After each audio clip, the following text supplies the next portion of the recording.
Hi hello नमस्कार, मी दीपाली माझ्या YouTube चॅनलमध्ये तुम्हा सर्वांचं खूप मनापासून स्वागत करते। कसे आहात सगळे? तर सगळे मजेत असेल, आनंदी असेल, तसेच स्वस्थ असेल आणि असायलाच पाहिजे अशीच मी बाप्पांच्या चरणी प्रार्थना करते। तर चला, सकाळपासूनच ना आज छान अशी ब्लॉगला सुरुवात करते आणि कालचा ब्लॉग तुम्ही बघितला असेल। तर काल जरा बरं नव्हतं, मात्र आज छान अगदी फ्रेश वाटतंय मला आणि माझ्या आवाजावरूनच ते कळलं असेल तुम्हाला। तर चला आता छान आंघोळ वगैरे झाली माझी आणि नेहमीप्रमाणे अगदी दारामध्ये छान अशी छोटीशी रांगोळी वगैरे काढून घेतली मी आणि आता देवपूजा वगैरे पण करून घ्यायची आहे, म्हणून आधीच ना फुलं वगैरे घेऊन आलेली होती मी। तर छान जास्वंदाची मस्त फुलं येऊन राहिलेली आहे। तर छान अशी देवपूजा वगैरे करून सगळ्याच देवांना सगळी फुलं वगैरे वाहून दिली। तर पूजा वगैरे झाली की खरंच खूप छान वाटतं अगदी ना, सगळं देवघर पाहून मस्त असं प्रसन्न वाटत होतं।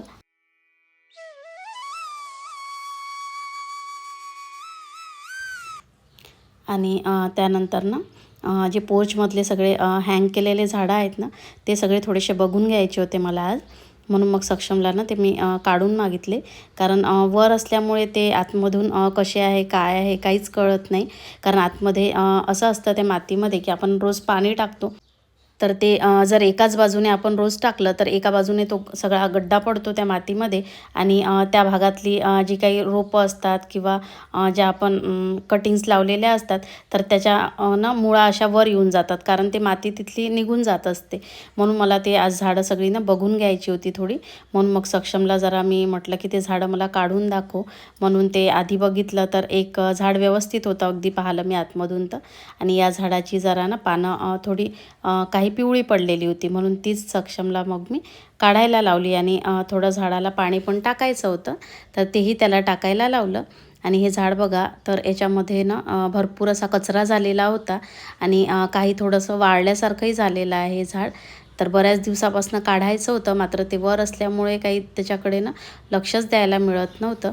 तर म्हटलं चला आज ते थोडंफार जे काही त्यातलं काम आहे ते करायचं आहे, मात्र त्याआधी ना थोडं घरातलं आवरून घेते आणि नंतर मग बघते। कारण झाडांमधलं काम म्हटलं की जरासं मग थोडं निवांतपणे केलं की बरं राहतं ते, म्हणजे आपली इकडली कामं होऊन गेली की मग आपल्यालाही मोकळा छान असा वेळ देता येतो त्या झाडांना जसा पाहिजे तसा।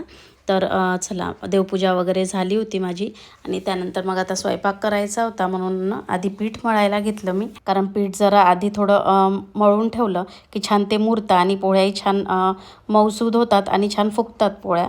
आणि त्यानंतर आज भाजीत मला ना पत्ताकोबीची भाजी करायची होती, म्हणून ती भाजी चिरायला घेतली। तर पत्ताकोबी ना मी नेहमी अशी हिरवी बघूनच आणत असते, जी की चवीला खूप छान लागते। म्हणजे पत्ताकोबीमध्ये जसं काही पांढरे फुलं असतात किंवा काही असे हिरवे असतात, तर ही हिरवे पानाची जी असते पत्ताकोबी, तर ती चवीला छान लागते पांढऱ्या पानाच्या पत्ताकोबीपेक्षा। म्हणून मी नेहमी ना अशी हिरव्या पानाचीच पत्ताकोबी आणत असते। तर चला आता भाजी चिरून घेते आणि भाजी फोडणीला घालते। तर इकडे पत्ताकोबीची भाजी छान ना फोडणी टाकलेली आहे मी, त्यामध्ये थोडे मटार आणि बटाटाही टाकलेला होता आणि अशी पत्ताकोबी ना लांब पातळ अशी चिरलेली ना छान वाटते मला। म्हणजे मी अशीच चिरत असते आणि अशीच आवडते मला आणि ती भाजी बघायलाही ना छान दिसत असते। तर इकडे कपडे मशीनला लावलेले आहे आणि ते होऊन राहिलेले आहे।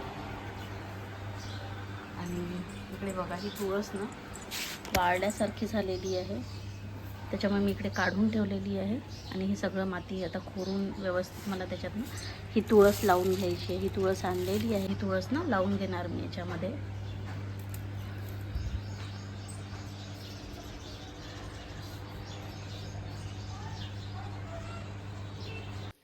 तर स्वयंपाक वगैरे झाला आणि जी काही आता स्वयंपाकाची आणि थोडीफार भांडी वगैरे निघालेली होती, तर तीही मग मी घासायला घेतली। कारण मग ती तशीच राहिली की भरपूर भांडे वगैरे जमा होऊन जातात, म्हणून तेव्हाच्या तेव्हाच घासून घेतले की बरे राहतात, म्हणून सगळी भांडी वगैरे ना घासून घेतली।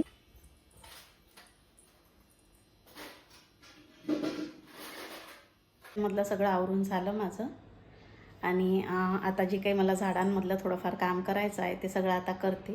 कारण किचनमधलं काम झालेलं आहे, म्हणजे अगदी सगळं मोकळं झाल्यासारखं वाटतं, सगळे कामं छान झाल्यासारखे वाटतात। तर आता इथलं तर झालेलं आहे किचनमधलं सगळं आवरून। आता चला ते झाडांमधलं जे काही काम आहे तर ते करते मी।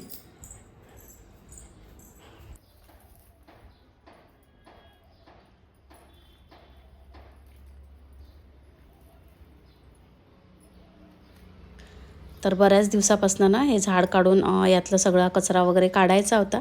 मात्र ते वर असल्यामुळे ना काढण्यात येत नव्हतं आणि त्याच्याकडे ना लक्षही जात नव्हतं.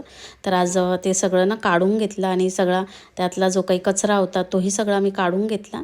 कारण काही काही जे वेल आहेत तर ते थोडे वाळल्यासारखे झालेले आहे आणि त्यानंतर ते सगळे काढून ना त्यातली सगळी जी माती होती ती छान अशी थोडी भुसभुशीत करून घेतली मी छान खोरून. आणि त्यानंतर जे आता सगळे वाळलेले वेल वगैरे मी काढले तर त्याच्यामध्ये काही काही वेल हे छान हिरवेगार आहेत. तर तेच मग मी काढून घेतले आणि हे वेल ना खूप जास्त म्हणजे खूपच जास्त नाजूक असतात म्हणून ते अगदी ना हलक्या हाताने हाताळावे लागतात.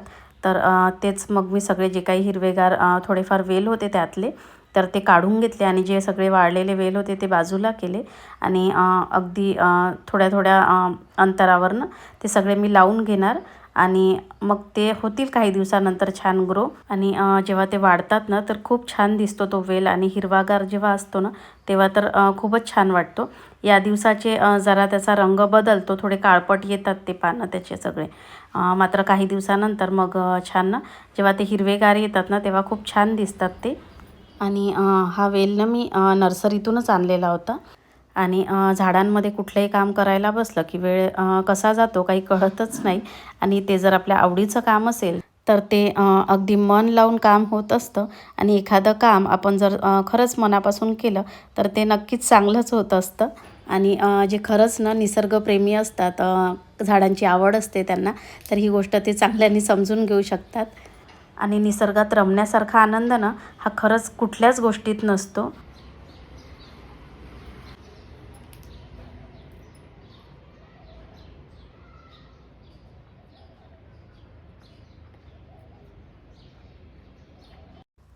तर सगळ्या कटिंग बघा या पद्धतीने मी सगळ्या लावून घेतलेल्या होत्या. आणि जेव्हा वाढतील ना तेव्हा खूप छान दिसतील ते सगळे वेल. तर चला आता ते सगळं ना तिथे सगळी आता माती माती झालेली होती. सगळं आता झाडांमधलं काम म्हटलं की त्याच्यामागे दुसरंही काम आपलं वाढतच असतं. तर ते सगळं आता मी ना आवरून घेते इथलं सगळं. तर आज ना तुळसही लावून घ्यायची होती, कारण ना बऱ्याच दिवसापासून वाळल्यासारखी झालेली होती ती तुळस. मात्र मला ना दुसरी तुळसही मिळत नव्हती. घराच्या आजूबाजूला सगळी शोधली मी, मात्र कुठेच तुळस निघालेली नव्हती. मी थोड्या मंजुळा वगैरे ना मातीत टाकून ठेवल्या होत्या, पण अजूनही काही रोपं वगैरे आलेले नाही आहेत. तर हे सकाळी मॉर्निंग वॉकला जातात तेव्हा त्यांना कुठेतरी ही तुळस दिसली तर ते घेऊन आलेले होते. म्हणून म्हटलं चला आधी ती ना लावून घेते. म्हणून छान त्या कुंडीमध्ये लावून घेतली मी तुळस. आणि खरंच अंगणाला ना तुळशीशिवाय अजिबात शोभा नसते. आणि रोज दारामध्ये ना तुळस बघण्याची एक सवय पडलेली असते. आणि छान सायंकाळी दिवावात वगैरे झाली तुळशीजवळ की खरंच मनाला खूप प्रसन्न वाटत असतं. तर चला आता माझी तुळसही लावून झाली आणि इथेच मी आता ब्लॉगचा एंड करते.